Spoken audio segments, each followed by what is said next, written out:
Hello friends, please ignore the crazy curly flowers. They are just going to stick out the side of my head.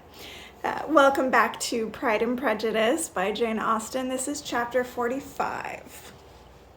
Convinced, as Elizabeth now was, that Miss Bingley's dislike of her had originated in jealousy, she could not help feeling how very unwelcome her appearance at Pemberley must be to her, and was curious to know how much civility on that lady's side the acquaintance would now be renewed.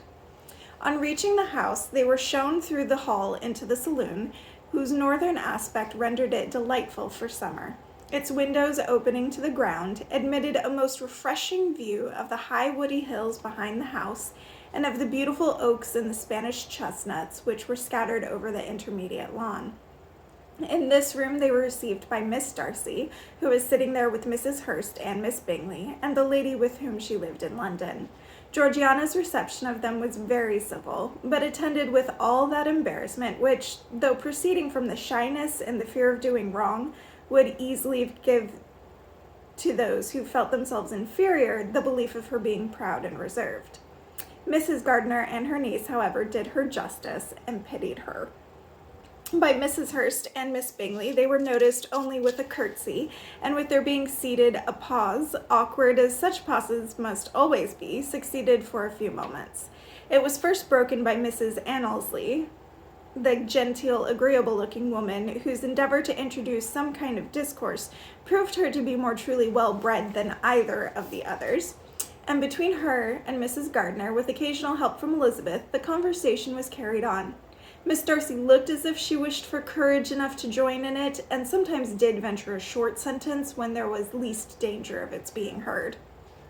Elizabeth soon saw that she herself closely watched by Miss Bingley, and that she could not speak a word, especially to Miss Darcy, without calling her attention. This observation would not have prevented her from trying to talk to the latter, had they not been seated at an inconvenient distance, but she was not sorry to be spared the necessity of saying much. Her own thoughts were employing her. She expected every moment that some of the gentlemen would enter the room. She feared that the master of the house might be among them, and whether she wished or feared it most, she could scarcely determine. After sitting in this manner a quarter of an hour without hearing Miss Bingley's voice, Elizabeth was roused by receiving from her a cold inquiry after the health of her family. She answered with equal indifference and brevity, and the other said no more. The next variation which their visit afforded was produced by the entrance of servants with cold meat, cake, and a variety of all the finest fruits in season. But this did not take place till after many a significant look and smile from Mrs. Annesley to Miss Darcy had been given to remind her of her post.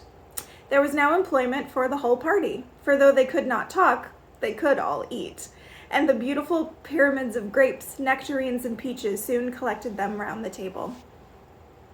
While thus engaged, Elizabeth had a fair opportunity of deciding whether she most feared or wished for the appearance of Mr. Darcy, by the feelings which prevailed on his entering the room, and then, though but a moment before she believed her wishes to predominate, she began to regret that he came.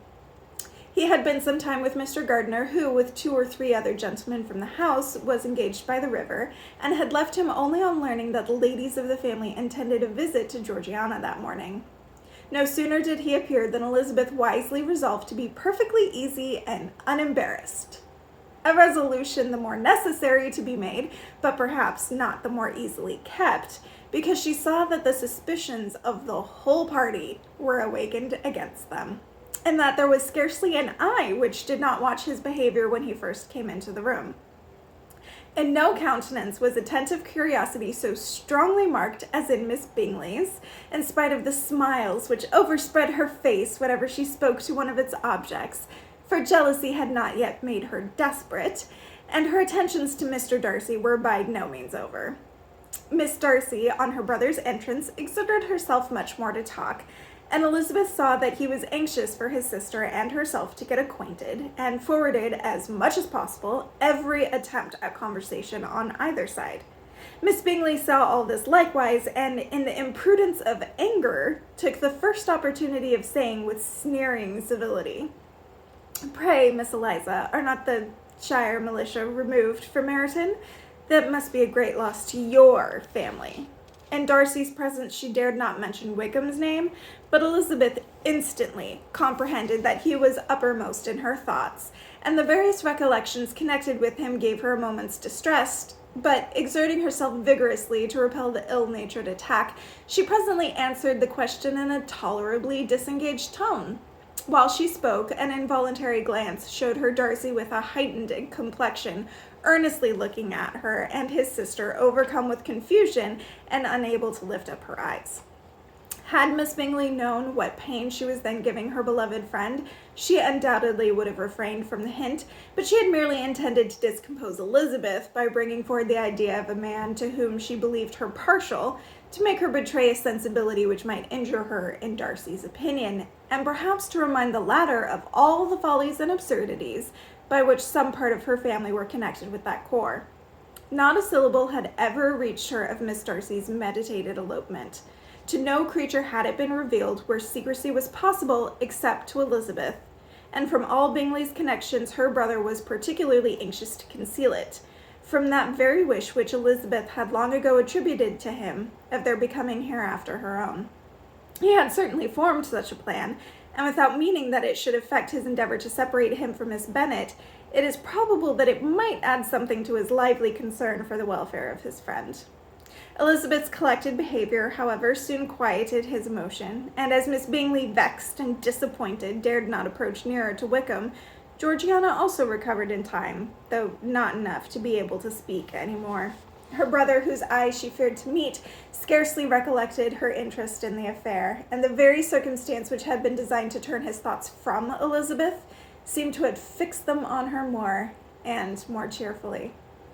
Their visit did not continue long after the question and answer above mentioned, and while Mr. Darcy was attending them to their carriage, Miss Bingley was venting her feelings and criticisms on Elizabeth's person, behavior, and dress.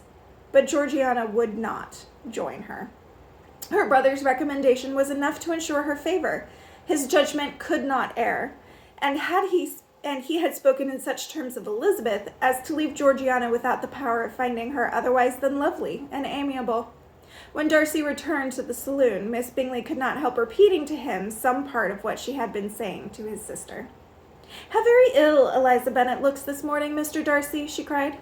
"I never in my life saw anyone so much altered as she is since the winter. She's grown so brown and coarse. Louisa and I were agreeing that we should not have known her again." However little Mr. Darcy might have liked such an address, he contented himself with coolly replying that he perceived no other alteration than her being rather tanned, no miraculous consequence of traveling in the summer. "For my own part," she rejoined, "I must confess that I never could see any beauty in her.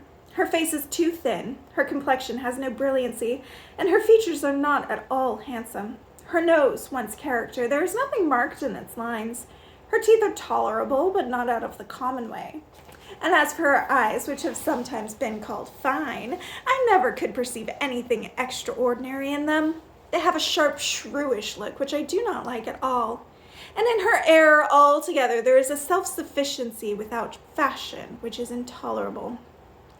Persuaded as Miss Bingley was that Darcy admired Elizabeth, this was not the best method of recommending herself.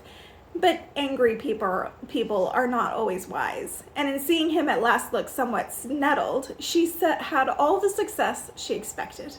He was resolutely silent, however, and from a determination of making him speak, she continued. "I remember when we first knew her in Hertfordshire how amazed we all were to find that she was a reputed beauty, and I particularly recollect your saying one night, after they had been dining at Netherfield, 'She a beauty? I should as soon call her mother a wit.' But afterwards she seemed to improve on you, and I believe you thought her rather pretty at one time." "Yes," replied Darcy, who could contain himself no longer, "but that was only when I first knew her, for it is many months since I have considered her as one of the handsomest women of my acquaintance." He then went away, and Miss Bingley was left to all the satisfaction of having forced him to say what gave no one any pain but herself. Mrs. Gardiner and Elizabeth talked of all that had occurred during their visit as they returned, except what had particularly interested them both. The looks and behavior of everybody they had seen were discussed, except for the person who had mostly engaged their attention. They talked of his sister, his friends, his house, his fruit, of everything but himself.